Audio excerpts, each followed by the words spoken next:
কানাডার ক্ষমতাসীন রাজনৈতিক দল লিবারেল পার্টির বর্তমানে নেতৃত্ব দিচ্ছেন প্রধানমন্ত্রী জাস্টিন ট্রুডো। কিন্তু জাস্টিন ট্রুডোর পর লিবারেল পার্টির নেতৃত্বে কে আসবেন? অবশ্য এই বিষয় নিয়ে কোথাও কোনো আলাপ আলোচনা নেই, কারণ জাস্টিন ট্রুডো স্পষ্টই জানিয়ে দিয়েছেন যে আগামী যে নির্বাচনটি 2025 সালের অক্টোবরে হবার কথা রয়েছে, সেই নির্বাচনে তিনি দলের নেতৃত্ব দেবেন। তিনি আপাতত দল ছাড়ছেন না কিংবা নির্বাচন থেকে দূরে সরে যাচ্ছেন না। কিন্তু তারপরও যদি কোনো কারণে প্রধানমন্ত্রী জাস্টিন ট্রুডো, লিবারেল পার্টির নেতা জাস্টিন ট্রুডো ঘোষণা দেন যে তিনি আর দলের নেতৃত্বে থাকতে চান না, তাহলে তার স্থলাভিষিক্ত কে হবেন? ঠিক হাইপোথেটিক্যাল এই প্রশ্নটি নিয়েই কানাডার আভাকাস ডাটা নামে একটি খুবই পরিচিত এবং খ্যাতিমান একটি জরিপ সংস্থা, অপিনিয়ন পোল কোম্পানি, তারা একটি জনমত জরিপ চালিয়েছিল ক্যানাডিয়ানদের উপর। 1500 মতো ক্যানাডিয়ানকে তারা অনলাইনে তাদের কাছে জানতে চেয়েছিল যে প্রধানমন্ত্রী হিসাবে কিংবা লিবারেল পার্টির নেতা হিসাবে জাস্টিন ট্রুডোর পর কিংবা জাস্টিন ট্রুডোর বিকল্প হিসাবে তারা কাকে বিবেচনা করেন।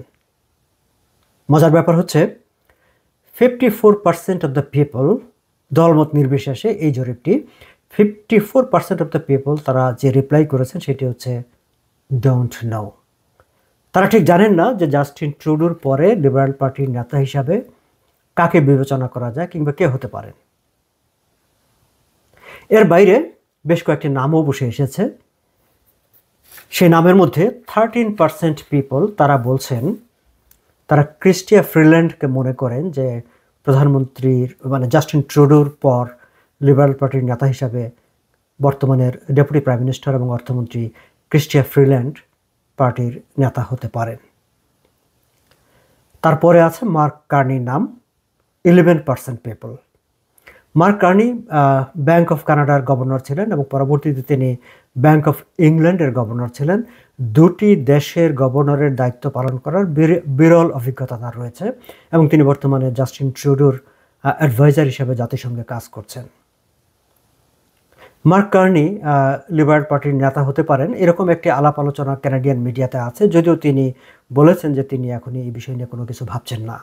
যাই হোক, এই যে জনমত জরিপ, সেই জনমত জরিপে তার নাম এসেছে, যদি আমরা ডোন্ট নোকে প্রথম স্থানে ধরি তাহলে তৃতীয় স্থানে, আর যদি নাম হিসাবে ধরি তাহলে ক্রিস্টিয়া ফ্রিল্যান্ড 13% এবং তার পরপরই তার নাম এসেছে, যে অনেকেই মনে করেন যে তিনি পরবর্তী লিডার হবেন লিবারেল পার্টির। এর বাইরে ইন্টারেস্টিং আরও বেশ কিছু নাম এসেছে, তার মধ্যে পররাষ্ট্রমন্ত্রী মেলানি জুলির নাম এসেছে, ইন্ডাস্ট্রি মিনিস্টার ফ্রাঙ্কোস ফিলিপ শ্যাম্পেনের নাম এসেছে, পাবলিক সেফটি মিনিস্টার ডোমিনিক লা ব্ল্যাঙ্কের নাম এসেছে। ডোমিনিক লা ব্ল্যাঙ্কে অবশ্য ইদানিংকালে কনজারভেটিভ পার্টি পরবর্তী নেতা হিসাবে একটি প্রচারণা চালানোর চেষ্টা করছে।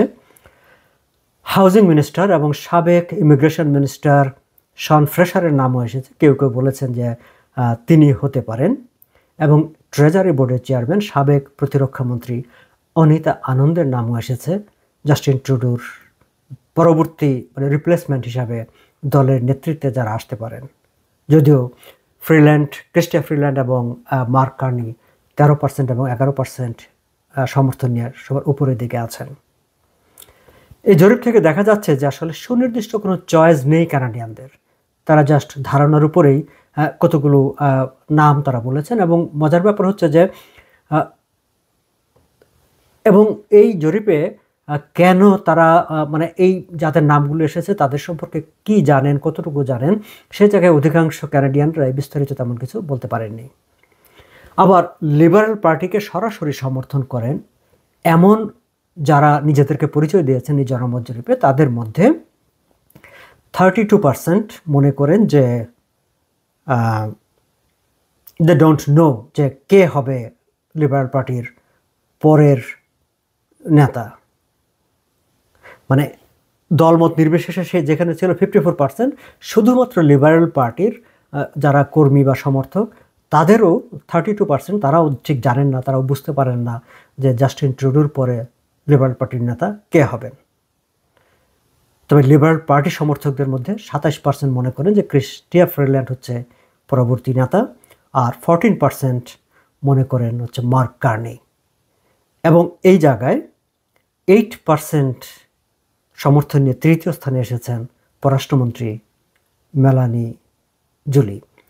অর্থাৎ যারা লিবারেল সমর্থক হিসাবে সাক্ষাৎকার বা এই জরিপে অংশ নিয়েছেন তাদের মধ্যে এই তিনটি নামই সবচেয়ে বেশি উচ্চারিত হয়েছে, ক্রিস্টিয়া ফ্রিল্যান্ড, মার্ক কার্নি এবং পররাষ্ট্রমন্ত্রী মেলানি জুলি।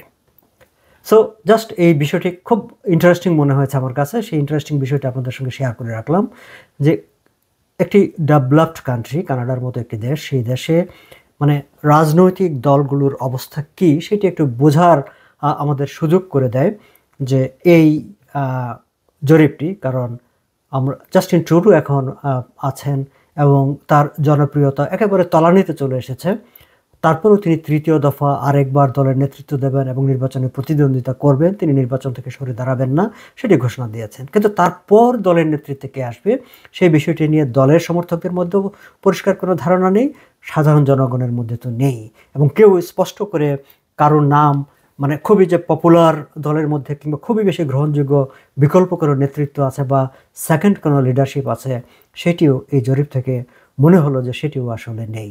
সো আমরা এটিকে রাজনৈতিক শূন্যতা বলবো কিংবা মানে উত্তরাধিকার তৈরি না করার প্রচেষ্টা বলবো, হোয়াটএভার, আমরা অনেক কিছুই বলতে পারি, কিন্তু এটি হচ্ছে ক্যানাডিয়ান রাজনীতির বাস্তবতা। ধন্যবাদ আপনাদেরকে।